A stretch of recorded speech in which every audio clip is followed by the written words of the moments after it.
tartışmaların merkezinde olan ülkelerden biri de Suriye. Yani Evet.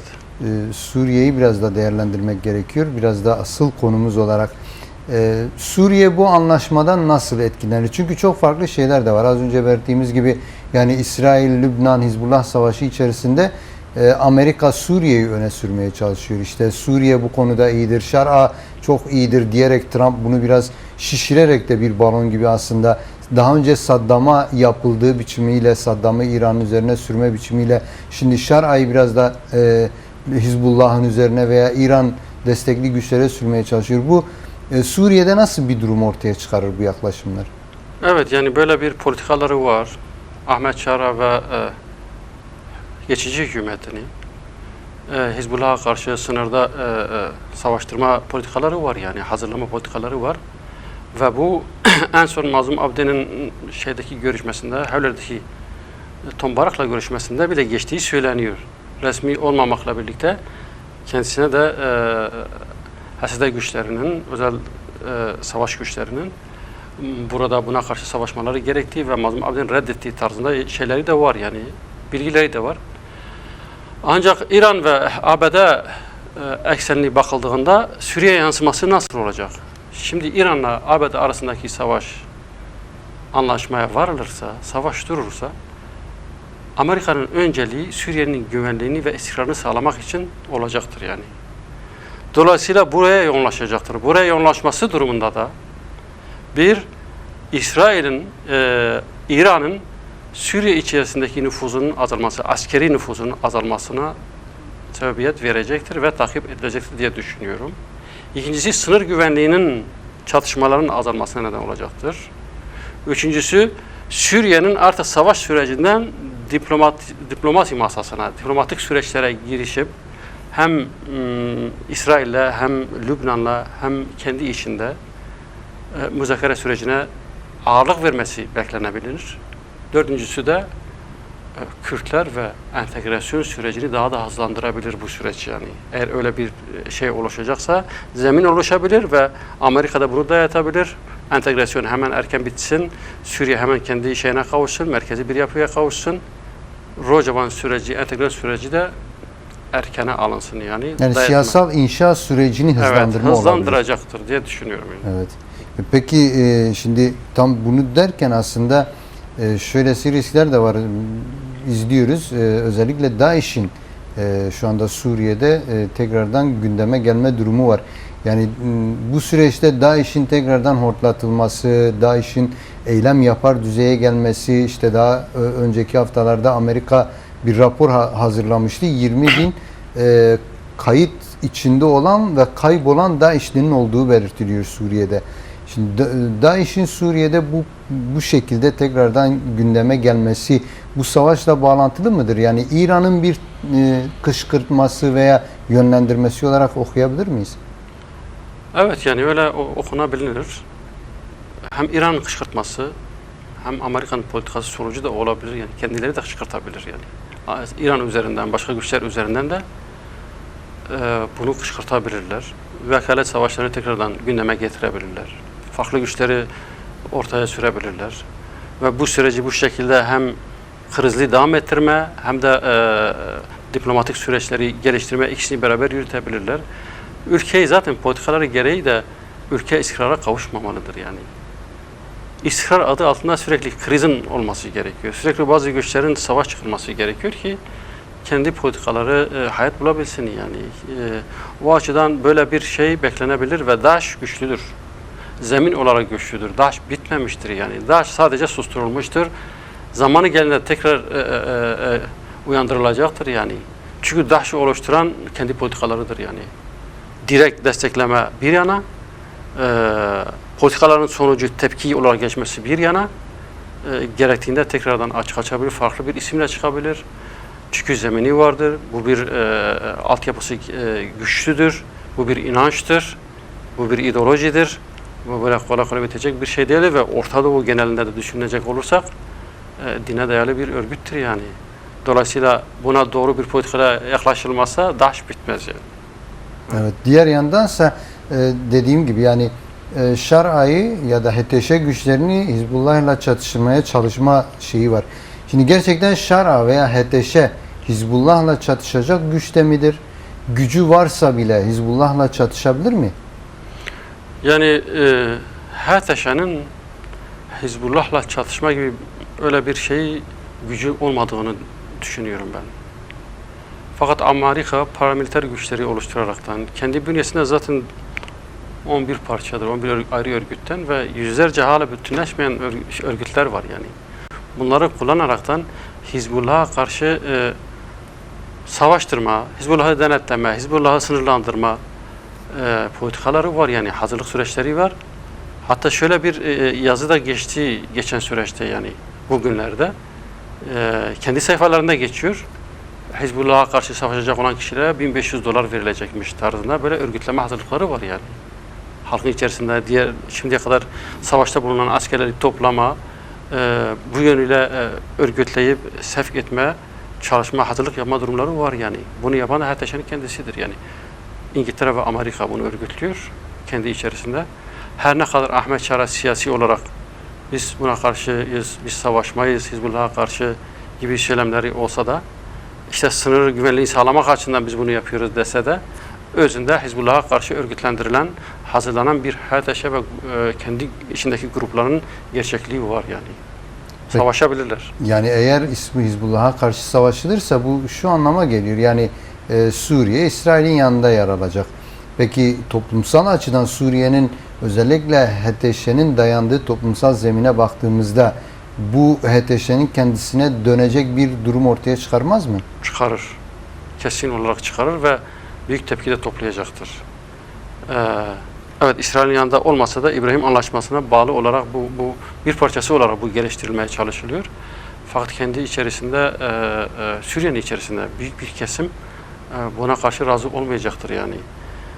Sadece İslami kesimde değil yani diğer etnik kesimlerde bile buna karşı büyük bir tepki vardır. Hala vardır yani. Yani sadece Hizbullah'a karşı olduğundan dolayı değil yani. Nihayetinde izlediği rota, izlediği siyaset Suriye açısından bir çıkmaza götürecektir yani. O açıdan bir tepki var yani. Evet. Yani Hizbullah'la savaşım Suriye açısından bir iç savaşın kapısını aralar mı? Aralar. Şimdi de sınır güvenliğinin sınırda yaşanan sorunların bir nedeni de budur zaten. Yani Güney Suriye ile Lübnan arasındaki sınırın şu anda gerginlik olmasının bir sebebi de budur yani. Evet. Evet. Peki özellikle eğer böyle bir savaş gelişirse Suriye açısından Türkiye'nin buna yaklaşımı nasıl olur? Yani şunu da biliyoruz, yer yer şu anda halen Türkiye'nin İsrail'le karşı savaşan güçlerle dirsek temasının olduğu, bunları tahrik ettiği ve yönlendirmeye çalıştığı bilgileri var. Peki böylesi bir durumda Suriye İsrail'e karşı savaşan bir güçle, Hizbullah gibi bir güçle savaşırsa Türkiye'nin Suriye'ye yaklaşımı nasıl olur? Evet, Türkiye'nin Suriye'ye yaklaşımı iki yönlüdür. Çok yönlüdür, hatta denilebilir yani. Bir, Ahmet Şara üzerinden kendi nüfuzunu güçlendirme, kendi istihbaratını güçlendirme, askeri anlamda ve örgütsel anlamda da kendisini burada konumlandırma, İsrail'e karşı tam güvenliğini sağlamak açısından Ahmet Şara ile birlikte çalışmalar yürütülüyor. Diğer yandan Türkiye'nin şöyle bir politikası var. Hakan Fidan üzerinden yürütülüyor. Tüm İslami güçlerin, özellikle radikal güçlerin bir araya getirilmesi, örgütlendirilmesi, İsrail politikasına karşı hazırlaması, bunun içerisinde Hizbullah dahil olmak üzere, hatta başta olmak üzere hazırlık süreçleri var ve böyle bir çalışmaları var yani. Bunu Mossad bile yayınlıyor. Açık, net bilgilerle yayınlıyor. Yani Mossad'ın şeyleri var. Diyor ki böyle bir çalışmaları vardı. Biz bunu görüyoruz ve buna karşı da sessiz olmayacağız. Bu yönlü de Türkiye'nin bir yaklaşımı var. İki yönlü politikası var ve buna yönelik de kendi tedbirini alıyor Türkiye. Yani böyle bir ikili bir yaklaşımı var. Evet. Evet. Az önce verdiğiniz bir konu vardı aslında. Mazlum Abdi'nin geçtiğimiz hafta Hevler'de yaptığı görüşmede de bu konunun gündeme geldiğine dönük bilgilerin olduğunu belirttiniz. Şimdi böylesi bir durumda KSD güçlerinin böyle bir savaşa çekilme durumu olabilir mi? Özellikle halk arasında şöyle bir gerginlik veya tedirginlik de var bizim gözlemleyebildiğimiz kadarıyla. şu anda Haseki için oluşturulan bir kasedet taburunun şu anda Şam'da sınıra yakın, yani Lübnan sınırına yakın bir bölgede eğitim alanında olduğunu biliyoruz. Şimdi şöylesi bir risk var mı? Acaba Kasede de böylesi bir savaşta Lübnan sınırında bu savaşın içine dahil edilme durumu olabilir mi? Yani Lübnan sınırında Hizbullah'a karşı Kasede'yi ya da Hasede güçlerini savaştırma yaklaşımları olsa da belirgin ve Kasede'nin buna evet deme gibi bir şey olmamıştır şimdiye kadar. Daha çok şöyle gelişmiştir. Kasede'nin özel kuvvetleri var yani. Bu birlikler terör örgütlerine karşı, DAEŞ'e karşı savaşan güçleridir. Hedefi de budur ve tahallüf güçleriyle, koalisyon güçleriyle, Amerika ile yapılan anlaşma gereği de şimdiye kadar böyle yürümüşlerdir yani. DAEŞ'e karşı ve teröre karşı savaşan güçlerdir bunlar. Dolayısıyla Suriye'nin terör listesine girecek olan, yeni Suriye'nin terör listesine girecek olan kişilere karşı ya da örgütlere karşı savaşma durumu olabilir. Fakat şu ana kadarki yaklaşımları, pozisyonları eğitim sürecidir yani. Şam'da ve diğer yerlerde eğitim sürecine girmişlerdir ve tekrar geri geliyor, bölgeye geri geleceklerdir yani. Bunların gidip Suriye sınırında Lübnan'a karşı, Hizbullah'a karşı savaşma durumları söz konusu değildir, olmamıştır ve Kürtler arasında böyle bir şey de yok diye düşünüyorum. Reddetmişlerdir ve bundan sonra da reddedeceklerdir. Kürtler açısından böyle bir gündem yok diyorsunuz yani. Yani Suriye tarafından, Amerika tarafından dayatılsa da Kürtler böyle bir şeyi reddediyor yani. Evet. O zaman şeyi sormak lazım, yani bir konu buyken Hevler'de yapılan görüşmenin diğer gündem maddeleri nelerdi? Özellikle Mazlum Abdi'nin son süreçte Hevler'de yapılan görüşme ardından bir diplomatik ziyaret hamlesine giriştiğini gördük. Ondan önce bu tam Tombarak'la bir görüşme gerçekleşti. Bu görüşmenin gündem maddeleri neydi? Özellikle Güney Kürdistan hükümeti yetkililerinin de yer aldığı bir görüşme olmuştu. Bu konuda ne bilgi var? Kürtlerden Amerika ne istedi yani bu görüşmede? Evet, yani şimdi Amerika'nın İran'la anlaşması sonrası politikalarında bir değişikliğe gidiyorlar yani. Bu değişiklikle birlikte yani Amerika'nın Kürtlere karşı usubunda, özellikle Tombarak'ın usubunda küçük düşürücü, bozucu yaklaşımları vardı yani. Kırıcı yaklaşımları vardı yani. Birçok halka, kurumlara olduğu kadar Kürtlere yönelik de böyle bir yaklaşımı vardı yani. Silah verdi, götürdüler, petrol verdi, para kazandılar gibi küçük düşürücü ve asılsız iddiaları vardı yani. Şimdi bir Kürtlerin, Kürt temsilcilerinin bunu dile getirdiklerini diye düşünüyorum yani. Bunu düzeltilmesi gerektiği bir konu bu. İkincisi, Irak'a da yansıması olacaktır bu sürecin, hem de Rojava'ya da yansıması olacaktır. Amerika ve İran arasındaki mevcut varılan anlaşmanın sonuçları olacaktır yani. Irak'a ne gibi sonuçları olacaktır? Rojava'ya ne gibi sonuçları, yansımaları olacaktır? Bunun üzerinden bazı konular ele alındı diye düşünüyorum. Bir, Irak'ın, Güney Kürdistan'ın Irak'la olan sorunları.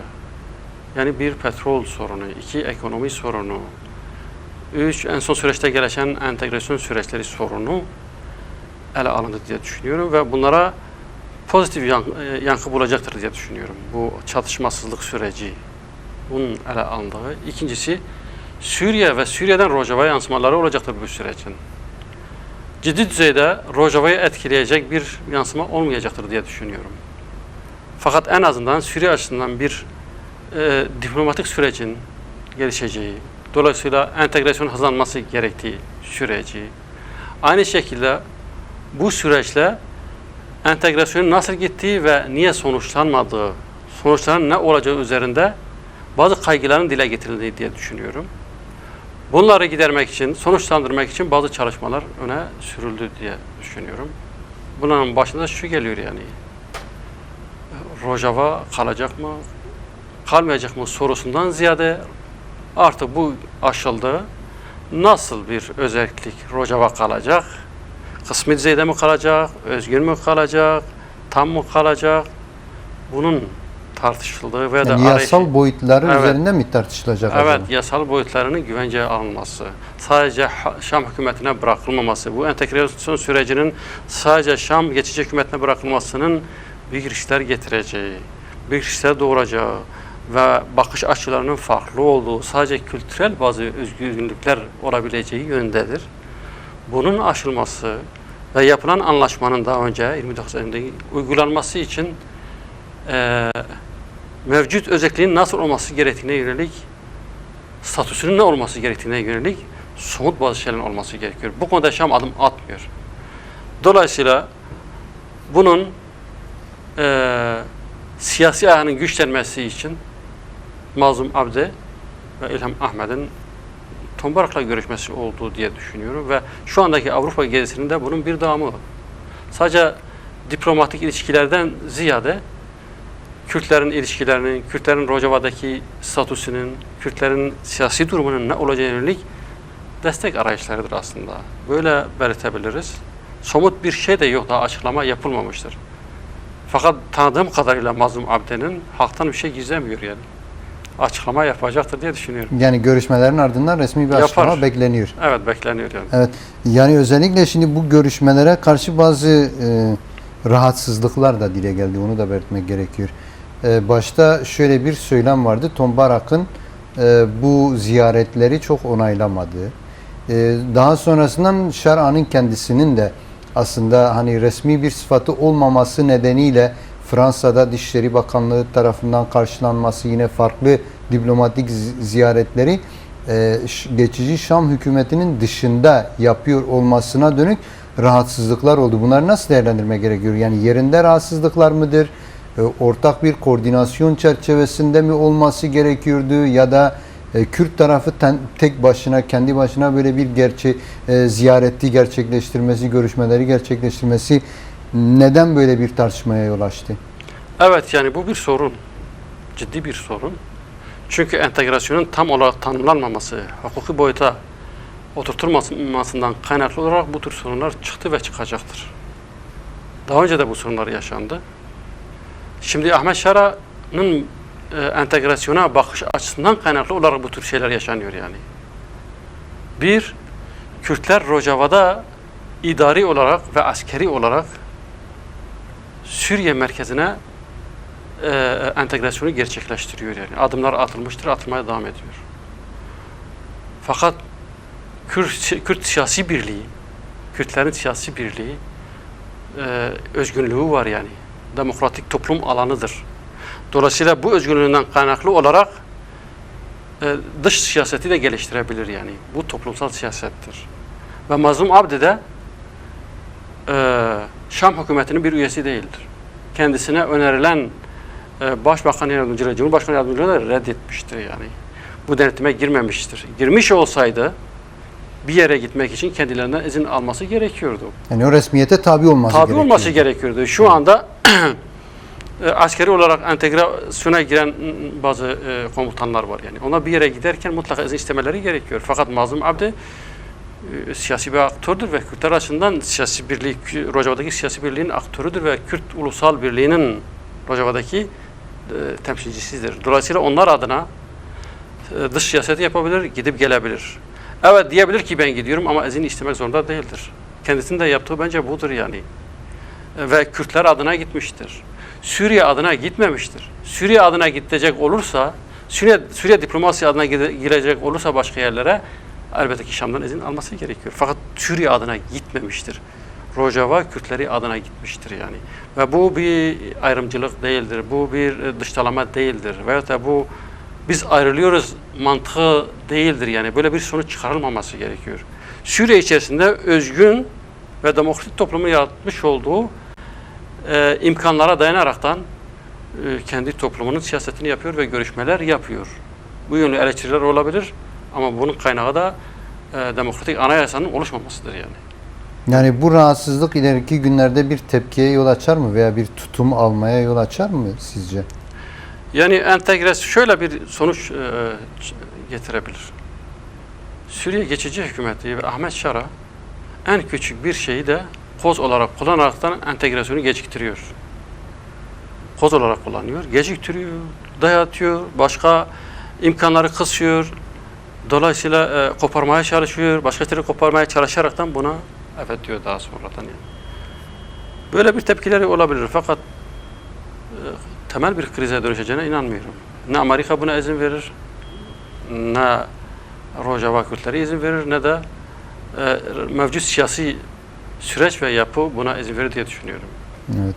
Şimdi belirttiniz aslında yani en ufak bir sorunu bile kriz haline getirip 29 Ocak Anlaşması'nın uygulanması noktasında sorunlar çıkaran bir geçici Şam hükümeti var. Bu noktada 29 Ocak Anlaşması'nda gelinen aşama nedir? Sahadaki bu durum nedir? Yani o entegrasyon olarak tabir ettiğimiz süreç gerçekten başladı mı? Anlaşma ona doğru evriliyor mu? Yoksa halen konularda, maddelerde krizler yaşanıyor mu? Yani krizler var. Bazı yönleriyle entegrasyon sağlanıyor yani. Tartışmalar yürütülüyor. Komisyonlar arasında tartışmalar var.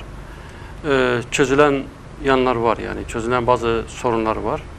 Özellikle en fazla çözülen konular hangileridir? Çözülen konular basit sorunlardır. Bir de Kürtlerin atması gereken adımlardır çözüldü yani. Ama devletin ve geçici hükümetin atması gereken adımlar atmadığı için sorunlar büyüyor işte. Mesela sınır sorunları çözüldü yani. Gümrükler teslim edildi yani. Sorun kalmadı. Petrol teslim edildi, sorun kalmadı. Askeri güç olarak entegre olduğu sorun kalmadı yani. Kürtlerden istenen buydu yani. Ekonomik açısından belirtilen şeyler devredildiği sorun yok yani. Entegrasyona tabi tutuldu. En azından belli bir tartışmadan sonra aşıldı yani bunlar. Devletin atması gereken adımlardan sadece olumlu olarak şu denilebilir. Kürt dilinin eğitim dili haline getirilmesi, şimdiye kadar yürütülen eğitim sürecinin kabul edilmesi, 2 yıla kadar da devam etmesi, ondan sonra da müfredatın tekrardan birlikte düzenlenmesi ve Kürtçe olarak verilmesi, bu olumlu bir adımdır yani. Çok olumsuz da diyemeyeceğimiz bir adımdır. Fakat bunun dışında mesela şeye yönelik bir adım atılmadı yani. Kürtlerin özelliği, Kürtlerin statüsü, Kürtlerin kimliğinin tam olarak tanınması, Kürtler Kürttür yani kimliği vardır, ana diliyle eğitim görür, örgütlenmesini yapar, siyasi örgütlenmesini yapar, temsilcilerini seçer gibi bir yaklaşım. Yani kolektif hakların tanınması konusunda hala sorunlar vardır mesela. Seçim oldu geçen süreçlerde, seçim diyemeyeceğimiz bir seçim. Mesela Kürtler bunu reddetti yani kabul etmediği olumlu bir yaklaşımdı da. Şimdi Kürtlerin temsilinin olmadığı bir parlamentoda nasıl yani bir yaklaşım, entegrasyon olabilir yani. Dolayısıyla bu tür sorunlar vardır. Bu tür sorunlar işte bırakıyor ki Mazlum Abdi ve İlham Ahmet işte gitsin, diğer Avrupa ülkelerine de gezsin, görsün, destek istesin, diplomatik destek istesin yaklaşımına götürüyor yani. Devletin yaklaşımı bunu oluşturuyor. Yoksa sorunlar çözülseydi herhalde bunlar gidip oraya temaslarda bulunmayacaklar, gerek olmayacaktı yani. O açıdan da böylesi krizler yaşanabilir, sorunlar yaşanabilir. Entegrasyon süreci krizler çıkabilir. Kırılgan bir zemin Suriye'de hala vardır. Mevcut hükümetin gücü yetmiyor. Bazı kararları kendisi de alamıyor. Yönlendiren İngiltere gücüdür. İngiltere gücü politikası hala merkeziyetçi bir devleti savunan bir pozisyonda politikası vardır. Dolayısıyla Ahmet Şar'ı da yönlendiren, hükümetini de yönlendiren İngiltere'nin kendisidir. Türkiye'nin de bu yönlü ciddi yaklaşımları var yani. Tehditleri var, denetimleri var. Yani özellik adına bir şey kalmamalı. Kolektif, Kürtler açısından kolektif mantık, kolektif akıl, kültür diye bir şey bırakılmamalıdır. Bireysel olmalıdır her şey. En askeri düzeye indirgeyerekten Kürtlerin haklarını verme temelindedir. Dolayısıyla Kürtlerde bir devrim yapmıştır burada yani. Kültürel bir devrim yapmıştır, demokratik bir devrim yapmıştır, kadın devrimini yapmıştır. Yani dolayısıyla bir zihniyet devrimini yapmıştır. Böylesi askeri düzeye indirgenmiş taleplerle Kürtler kabul etmeyecektir. O açıdan mücadele belirleyecektir bu sonucu yani. Krizler yaşanacaktır, sorunlar yaşanacaktır. Demokratik yöntemlerle, mücadeleyle bunlar aşılır diye düşünüyorum. Evet.